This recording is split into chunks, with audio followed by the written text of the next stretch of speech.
बघूयात एक मोठी बातमी, ती म्हणजे जेलमध्ये एक रात्र अल्लू अर्जुनला घालवावी लागली आहे आणि एक रात्र जेलमध्ये काढल्यानंतर अभिनेता अल्लू अर्जुन हा आता घरी परतलाय।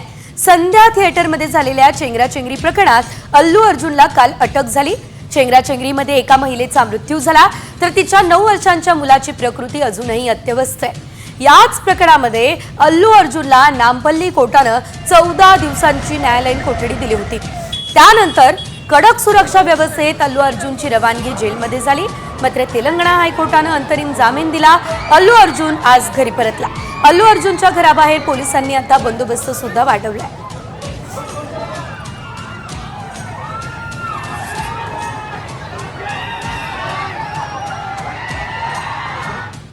यानंतर बातमी आहे थेट हिंगोलीमधून खरे तरी धक्कादायक बातमी म्हणावी लागेल।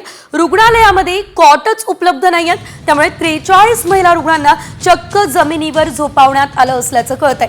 तर केंद्र आणि राज्य सरकारच्या आरोग्य विभागाकडून सर्वच रुग्णालयांना आता कुटुंब नियोजन शस्त्रक्रियेसाठी लक्ष देण्यात आले। मात्र रुग्णालयांकडून हे लक्ष्य पूर्ण करून घेण्यासाठी एकाच दिवशी मोठ्या संख्येने महिलांना बोलावलं जातं। पुरेशा सुविधा नसतात तरीही कुटुंब नियोजन शस्त्रक्रिया पार पाडल्या जात आहे हा आरोप आता केला जातोय। त्यामुळे भर थंडीमध्ये या महिला रुग्णांना ऑपरेशन नंतर जमिनीवर झोपवण्याची वेळ आता आलेली आहे। त्यामुळे आता आरोग्य व्यवस्थेचे 3:13 वाजले असल्याचंच आपण एकंदरीत बघतोय, कारण या ठिकाणी पुरता हलगर्जीपणा या सर्व रुग्णांसोबत केला जातोय।